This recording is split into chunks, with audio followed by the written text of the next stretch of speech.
Hello! My name is Mara and welcome to Books Like Whoa.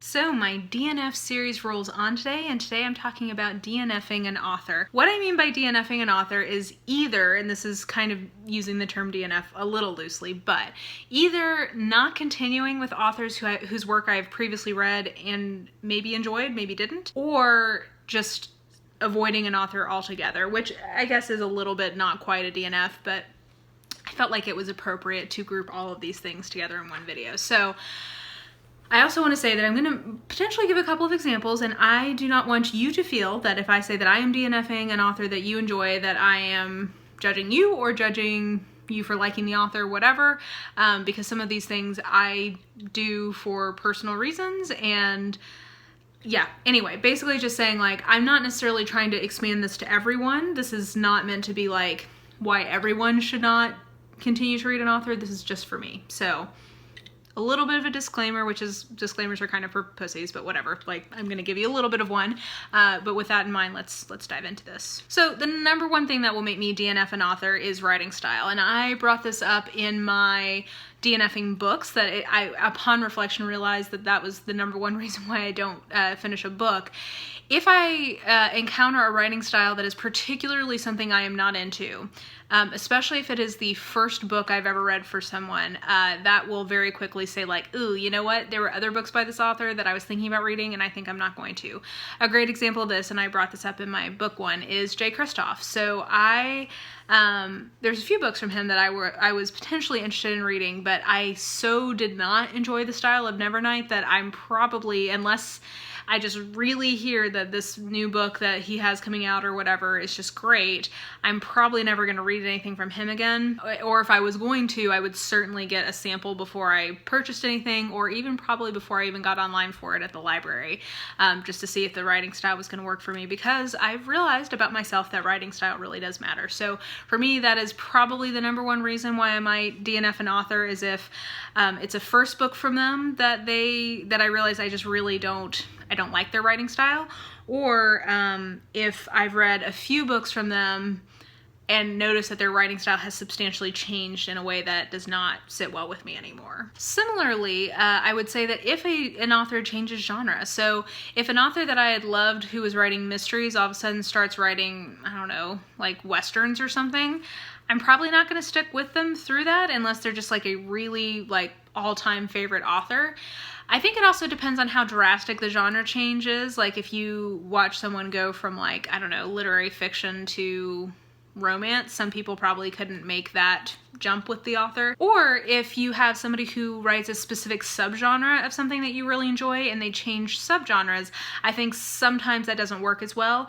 An example of this is, for me at least, is probably Courtney Milan. Like, I really enjoy her historical romances, but I didn't really connect with the contemporary from her that I tried to read. So similarly, Nalini Singh. I like her contemporary romances okay, but I don't like them nearly as much as I like the Side Changeling one. So sometimes it's just DNFing a portion of the author's oeuvre if you decide that, like, hey, you know what, when they write mysteries, I'll read them, but when they write horror, I'm not as into that. That kind of a thing. Another thing that will kind of put someone on a no-fly list for me is if there's a serious enough issue with a single book that it makes me say, like, I don't ever really care to try you again. So an example of this, probably recently anyway, is Party Girls Die in Pearls by Plum Skies. I don't know that there was a ton of other books from her that I was looking to read, but like, I disliked what I read of that book so much. Like, I thought it had so many problems just intrinsically.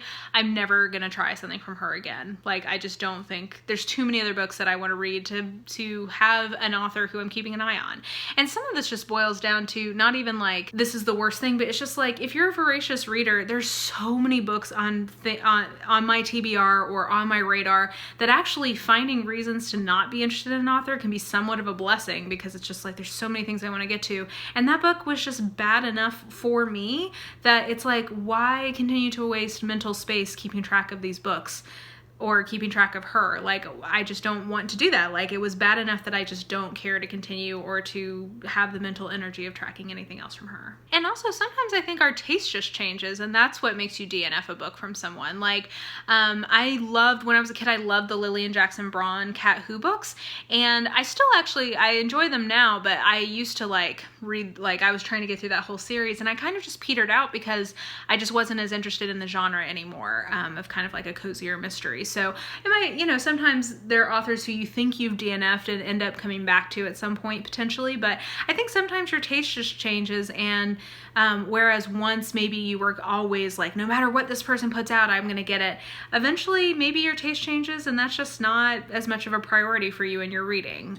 So I think I've got some authors who probably I've accidentally ended up DNFing because my tastes have just changed over time. And then two last examples are things that are kind of very, the last example I was saying that maybe, you know, you kind of accidentally DNF.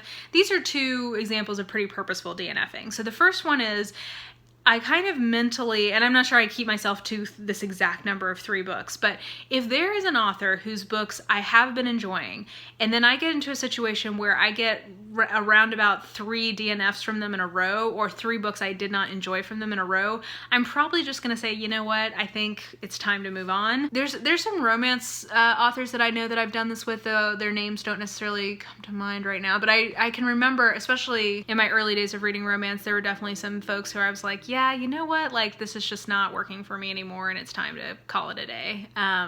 So yeah, I think sometimes if you just get enough like strikes in a row with someone, it's time to just kind of move on from them. And then finally, and probably closest to controversially, I do kind of have a policy that if there is a living author who is what I would describe as shown their ass, I'm probably gonna just put them in the no-fly zone.